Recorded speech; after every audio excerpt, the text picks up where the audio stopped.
Hello there, here today to talk to you about understanding autism. And first of all, I will be discussing the characteristics of individuals with autism.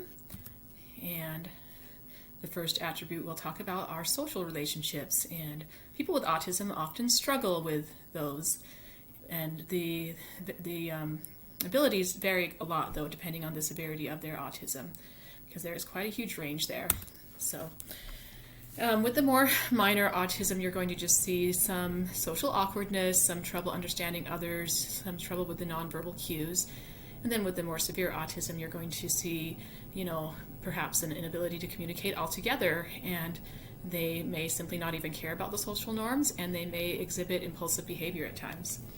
And some other social challenges are going to be difficulty with eye contact, trouble responding or reciprocating in an interaction. I was thinking of this as kind of like a game of playing tennis, where one person throws the ball over and the other one throws it back. That's kind of like the dance of conversation, where these people with autism sometimes trouble in being able to reciprocate that very well.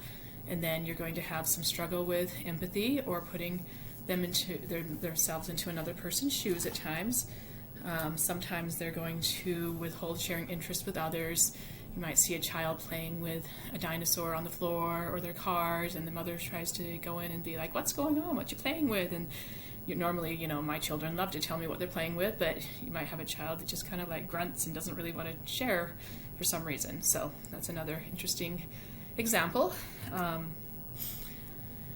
So when it comes to communication for the individual with autism, these individuals do find conversations more difficult at times. And of course, once again, the abilities vary a lot depending on the severity of the autism. And for more minor autism, you're just going to see someone who is a bit stifled. They're able to communicate their needs and wants, but not as well as could be. And they might just have trouble understanding the nuances of the language at times. And then, of course, with the more severe autism, they are actually usually able to think about their needs and wants, but they're not able to vocalize them. And another thing is these more severe autistic types may have a delayed or an unusual speech pattern, especially when they're young. And so a book that I really enjoyed reading was called The Essential Guide to Understanding Autism, written by Gahan. And he said this, he said, "Can you imagine trying to communicate with your teacher or parent and the words won't come out? You know the answer and how to do the task, but the communication, the rest of your body just doesn't come out." So I thought that was powerful, because that would be so frustrating and such an isolating experience to have that happen. And then again, with communication challenges, they a lot of times are able to communicate, but it's just not really socially acceptable the way that they communicate. So, for example, Gahan mentioned that a young child with autism has been known to take off all their clothes and run around naked when they're hot. So the thing they're communicating with others is, "I'm hot," but it's not done in a socially acceptable way. So that's just another interesting example. And then another thing that Gahan mentioned in his book was that there can be some really unique communication patterns that happen with these individuals with autism. So there's been many who have been known to memorize entire books or scripts. And then he mentioned a unique case about a boy who, when people would talk to him, he would tell them how many letters were in each word that they spoke. So I thought that was pretty fascinating. There's a lot of really fascinating examples of that kind of thing with these higher functioning autistic. Typically is where they come out. And then another common attribute of autism is that they do have a fixation on certain areas of interest. And I know I had a friend whose son was a higher functioning autistic boy, and she said that when he was really young, he just really, really loved dinosaurs, and that's what we would talk about all the time at school and that kind of thing. And then I know that as he got older, he was really, really into swords, and he would create a whole bunch of them through his shop class in the high school. And then later he even became a welder, and so he was able to make as many as he wanted. So I thought that was an interesting example of that kind of thing. And I find that really fascinating, how they can be so interested in those kind of things. These children with autism can have quite a bit of stress, and they have a lot of common triggers that can lead to being stressed.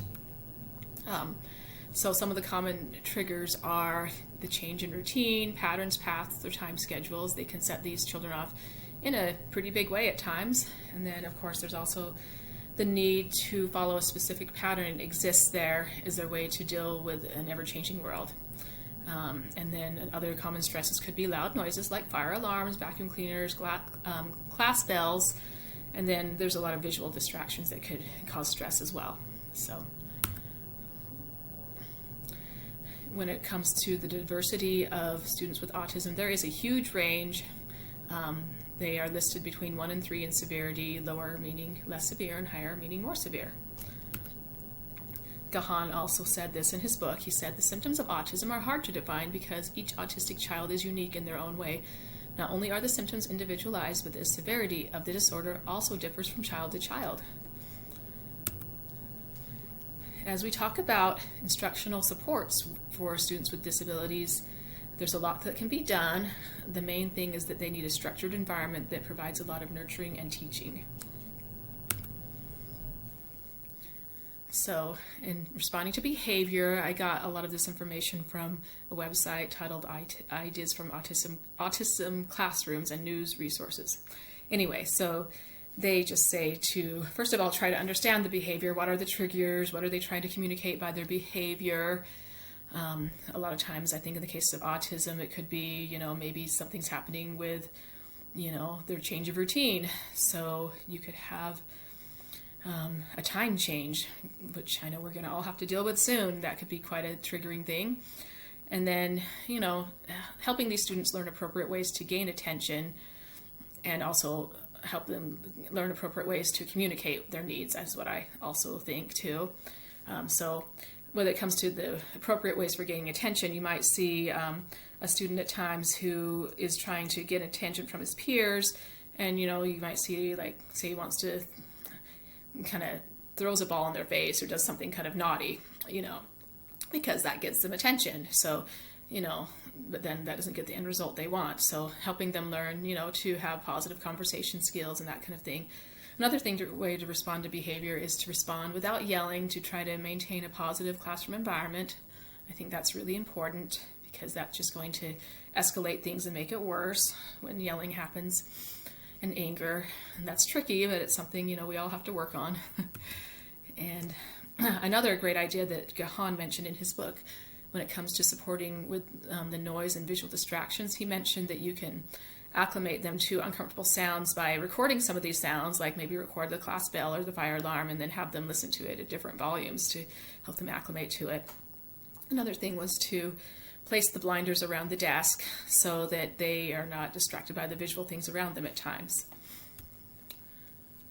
To help foster social interactions, teachers can do quite a few things to help these children with autism. So some of the ideas I found from autismspeaks.org were to reinforce the behavior that's done well, to model turn-taking and reciprocity, to pair them with peers who have strong social skills, or to put them into small groups with the topic box. I really like that one because sometimes it's hard to think about conversations for these autistic children, and I actually kind of think that a lot of teenagers could benefit from an activity like that because a lot of them struggle a bit with conversation when they're on their phones so much and that kind of thing. So, having a little topic box like what's your favorite animal and that kind of thing, what's your favorite vacation, and where they go around. And I did an activity once like that with a group of women, and I thought it was really fun actually. So I think that, that would be a fun activity I would do for sure. And then, just doing a lot of things to help teach them empathy. Autismspeaks.org did say that they can learn empathy, but it just takes some work, and some conversation with them. So, another tip that I got from Gahan's book on fostering eye contact is that by pushing them in a swing, and that actually encourages them to make eye contact with you when you talk to them at the same time. So I thought that's a good idea that would be fun to try with a young child.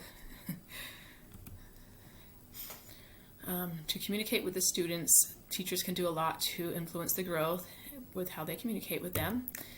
And some of the ideas that Gahan mentioned in his book were to use clear, concise ideas, avoid long strands of phrases. And then the most important thing that I enjoyed reading was just to, find something they're good at to include in the lesson, which includes things like the things they're fixated on, their interests, because these children get so excited over their interests that, when those are included in a lesson, that's going to be very powerful to help motivate them to learn.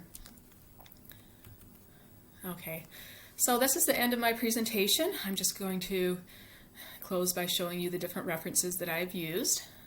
Of course, the Autism Speaks was a great website. Then the Gahan's book was a really great resource I really enjoyed. And then the Osmosis was a short video that gave some good information. And then also the Autism Classroom was great for helping me with some great ideas. So I appreciate this chance to present and to learn a lot about this subject. Thank you.